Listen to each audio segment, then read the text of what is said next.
Well, a lot of my SI students were originally involved in trying to get a club recognized by the student government and the people in the student life area.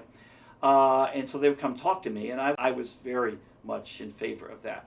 But I did very careful what I said publicly, simply because of that's a very sensitive issue for the Catholic Church. The students wanted to put this alliance together called Spectrum. It didn't quite make it through the channels, but from what I understand, that it was really something that the students wanted to do, and that a lot of the faculty and lots of other folks were supportive of.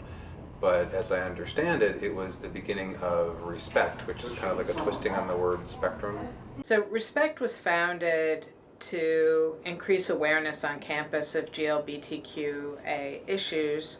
We provide ally training. We also provide advising both directly and indirectly for students who either wish to be allies themselves or who identify as L.G.B.T.Q.A.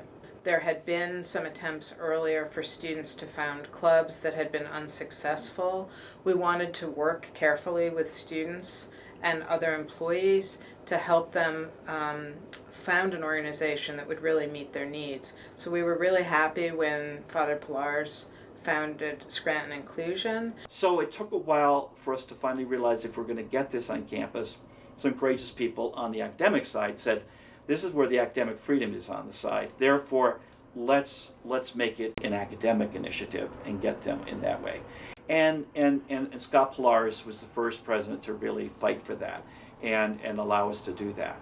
In October 2008, then President Father Scott Pilars issued a letter to the university community announcing the Scranton Inclusion Initiative to reinvigorate the University of Scranton Ally Program, which identifies individuals in the university community who will provide support resources, information, and a safe place for LGBTQ students to gather. Things have gotten better here over the years since this Great Inclusion Initiative was announced, and we have a Gay Straight Alliance on campus, and so Respect supports the students in what they do, the programming that they have, and then Respect also sort of still watches and observes the university as a whole to make sure that LGBT rights are respected and that LGBT people on campus feel protected and included. I think what the Pope has done is remarkable because just in the paper today there was a big article on the Italian church being far more open now to LGBTQ concerns. And therefore, I think that has made it easier for our church to do that. We still feel, though, that it's important for there to be an independent employee organization that can continue to serve as a kind of watchdog and continue to raise awareness. I was able to see the transformation of Respect being, very busy and active and advocating for the students and for this group to happen, and then watching sort of transform, and now it's sort of the other way around, because Scranton Inclusion is very active, it's growing, it's vibrant, and the flip side of it is that now Scranton Inclusion is very active. There are several members, they meet every week, and the students do a lot of initiatives for several things on campus, not just related to LGBT students, but a lot of marginalized population stuff, service stuff, a lot of very Jesuit mission oriented stuff.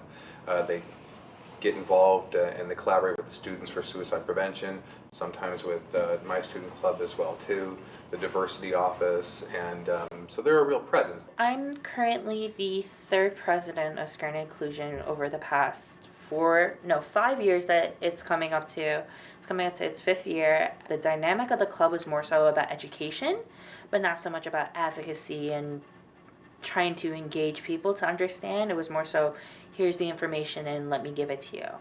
So as my role as president, I wanted to make it so that you're learning something, but in a more positive outlook and an engaging way. We had them do different arts and crafts. We've done different board games, different trivia games, we did like game shows, we did Jeopardy.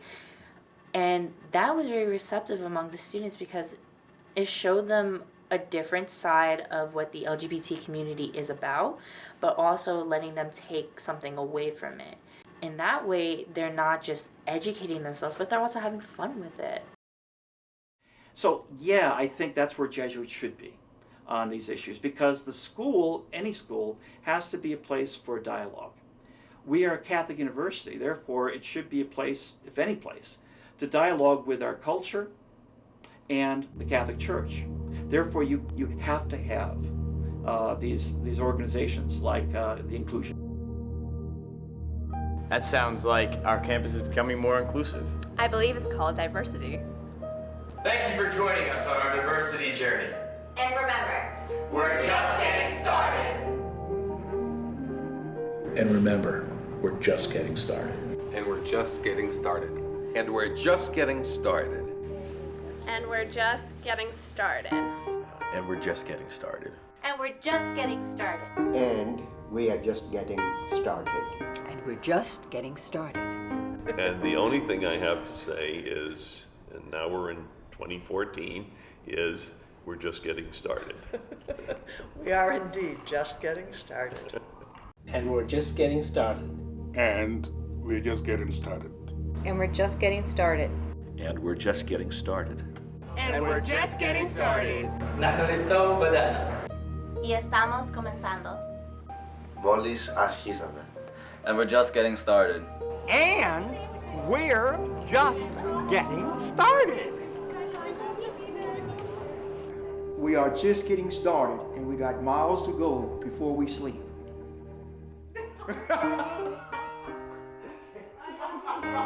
Miles to go.